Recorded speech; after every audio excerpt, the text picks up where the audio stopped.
Hi friends, எல்லாருக்கும் வணக்கம். எல்லோரும் எப்படி இருக்கீங்க? நல்லா இருக்கீங்களா? Welcome to Sakthi Saravana YouTube channel. இன்றைக்கி வீடியோவில் ஆன்மீக தகவலில் மகாலட்சுமிக்கு பிடித்த பொருட்களில் ஒன்றான வெண்கடுகை பற்றி தாங்க நம்ம இன்றைக்கி தெரிஞ்சுக்க போகிறோம்.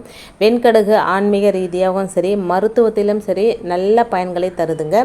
இந்த வெண்கடுகை வீக்கம் மற்றும் வலியை போக்கக்கூடியதும், கருப்பை கட்டிகளை கரைக்க வல்லதும், செரிமானத்தை தூண்டக்கூடியதும், இருமல் விக்கலை சரி செய்யக்கூடியதும், இரத்த ஓட்டத்திற்கு மருந்தாக பயன்படுவதுமான வெண்கடுகு பல மருத்துவ பலன்களை கொண்டிருக்குங்க. அது மட்டும் இல்லாமல் மகாலட்சுமி தாயாருக்கு பிடிச்ச இந்த வெண்கடுகை பயன்படுத்தி வீட்டில் நாம் எப்படி செல்வ வளத்தை அதிகரிக்கலாம் அப்படின்றத பற்றி வீடியோவில் பார்க்கலாம் வாங்க. இப்போ தான் ஃபஸ்ட் டைம் என்னோடய வீடியோஸ்லாம் நீங்கள் பார்க்குறீங்க அப்படின்னா சேனலுக்கு சப்ஸ்கிரைப் பண்ணி சப்போர்ட் பண்ணுங்கள். தொடர்ந்து வீடியோஸை பார்த்துட்டு லைக் கமெண்ட் பண்ணுற ஒரு 3 பேருக்கு தாமரை மணி மாலை பொங்கலுக்கு நான் கிஃப்ட் அமைச்சு வைக்கிறேங்க. இப்போ வாங்க வீடியோக்குள்ளே போகலாம். நாம் டெய்லி யூஸ் பண்ணுற பல வகை உணவுப் பொருட்கள் மூலிகையாகவும் பணத்தை ஈர்க்கும் தன்மை கொண்டதாகவும் இருக்குங்க. இது பலரும் தெரிஞ்சிருக்க வாய்ப்பில்லை. இப்போ ஓரளவுக்கு நாம் பயன்படுத்தும் சில பொருட்களில் இருக்கிற தெய்வீக தன்மையை உணர்ந்து அதை நாம் பண வரவிற்கு பயன்படுத்தி வந்திருந்தால் கூட இன்னும் பல வகையான மூலிகைகளை பயன்படுத்தி பணத்தை ஈர்க்க முடியும். அதுவும் நாம் அன்றாடம் பயன்படுத்தும் பொருட்களை வைத்து அப்படின்னு சொல்லப்படுதுங்க. இந்த பதிவில் நாம் பார்க்க போகிறது வெண்கடுகை வைத்து நாம் எப்படி பணத்தை ஈர்க்கும் பரிகாரத்தை செய்யணும் அப்படின்றத பற்றி தான் பார்க்க போகிறோம். இந்த வெண்கடுகோட நாம் எப்போதும் பயன்படுத்தும் 2 பொருட்களை ஒன்றா சேர்த்து இந்த பரிகாரத்தை செய்ய போகிறோங்க. அந்த 2 பொருட்கள் என்னென்ன, அதற்கான மகத்துவம் என்ன அப்படின்றத இப்போ தெரிஞ்சுக்கலாம் வாங்க.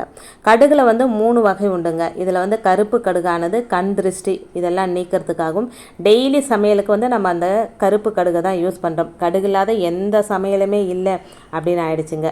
வெண்கடுகு மகாலட்சுமி தாயார் குபேர சம்பத்து நிறைந்த பொருளாகவும், இது பணம் ஈர்ப்பதற்கும் அதிக அளவில் பயன்படுதுங்க. இதில் இன்னொரு வகையும் உண்டுங்க.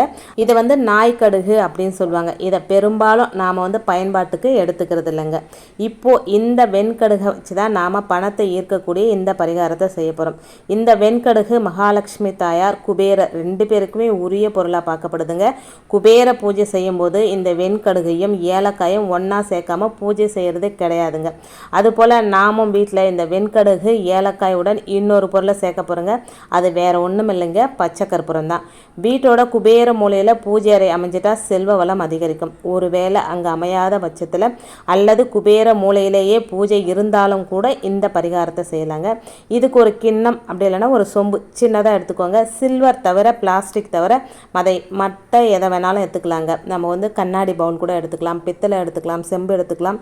இந்த மாதிரி பொருள் எடுத்துக்கோங்க. சில்வரும் பிளாஸ்டிக்கை மட்டும் தவிர்த்துருங்க. அதில் 50 கிராம் வெண்கடுகை சேர்த்துக்கோங்க. இதோட 10 கிராம் ஏலக்காய், 10 கிராம் பச்சை கற்பூரம் சேர்த்து எடுத்து வச்சிருக்கிற பவுலில் போட்டு நீங்கள் மனசார உங்கள் குலதெய்வத்தையும் விநாயகரையும் குபேரரையும் மகாலட்சுமி தாயாரையும் மனசார வேண்டிக்கோங்க.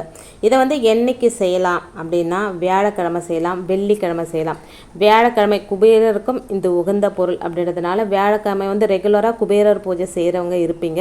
அந்த குபேரர் பூஜை செஞ்சுட்டு அதுக்கப்புறம் இந்த பரிகாரம் செய்யலாம். ஏன்னா ஒரு பூஜையை செய்யும்போது நம்ம வீட்டில் ஃபுல்லாக பாசிட்டிவ் எனர்ஜி ஃபுல்லாகவே வீடு ஃபுல்லாக நிரம்பி இருக்கும்.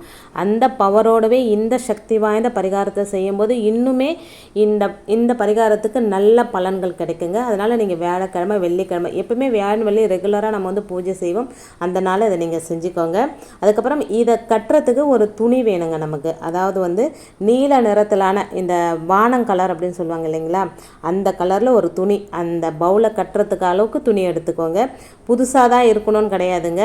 நீங்கள் ஏற்கனவே வீட்டில் வச்சுருந்தீங்கன்னாலும் அதை கொஞ்சம் பன்னீரில் நனைச்சி கழுவிட்டு காய வச்சுட்டு அந்த துணியை கூட நீங்கள் யூஸ் பண்ணிக்கலாம். அண்ணா ஒன்றுனா இதை ஃபுல்லாக நல்லா டைட்டாக கட்டிடுங்க. அந்த பவுலில் வச்சு இந்த துணியை வச்சு ஒரு மஞ்சள் கலர் நூலால் அப்படியே டைட்டாக கட்டிட்டு உங்கள் பூஜை ரூமில் அப்படியே வச்சுருங்க. இது பூஜை அறையிலே இருக்கணுங்க. நீங்கள் டெய்லி பூஜை செய்கிறதா இருந்தாலும் இல்லாட்டி செவ்வாய் வெள்ளிக்கிழமை தான் நாங்கள் பூஜை செய்வோம் அப்படின்னாலும் சரி, நீங்கள் எல்லாத்துக்கும் கற்பூர தீப ஆராதனை காட்டும்போது இந்த நம்ம செஞ்சு வச்சுருக்கிற இதுக்கும் நீங்கள் தீப ஆராதனை காட்டணுங்க. இதை அடிக்கடிக்கு மாற்றணும் அப்படின்ற அவசியம் கிடையாதுங்க. 6 மாதத்துக்கு ஒரு முறை மாற்றினா கூட போதும். ஆனால் இந்த பொருட்கள் ஒன்றா சேர்த்து பூஜை அறையில் இருக்கும்போது குபேர சம்பத்து உருவாகி பணவரவு அதிகரிக்கும் அப்படின்னு சொல்லப்பட்டிருக்குங்க.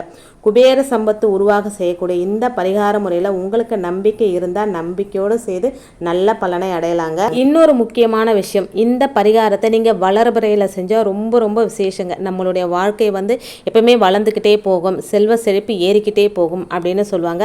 அதுவும் இந்த மார்கழி மாதத்தில் செய்யும்போது இன்னுமே நமக்கு கூடுதல் பலனை தருங்க. மார்கழி மாதம் ஃபுல்லாகவே இறை வழிபாட்டுக்குரிய மாதம்தான். இந்த மாதத்தில் நாம் செய்கிற எந்த பரிகாரமும் நமக்கு கூடுதலான பலனை தரும் அப்படின்றதுல எந்த சந்தேகமும் உங்களுக்கு வேண்டாங்க. இப்போ வர வியாழக்கிழமை கூட இந்த பரிகாரத்தை செய்யலாம். இது வளர்பிறை வியாழக்கிழமை தான், ரொம்ப விசேஷமான நாள். நம்பிக்கை இருக்கிறவங்க நம்பிக்கையோடு செஞ்சு பலனை அடையலாங்க. இன்றைக்கி வீடியோவில் நான் சொன்ன விஷயங்கள் உங்களுக்கு பிடிச்சிருந்தது அப்படின்னா சேனலுக்கு சப்போர்ட் பண்ணுங்கள். இன்னொரு வீடியோவில் உங்களை சந்திக்கிறேன். நன்றி, வணக்கம்.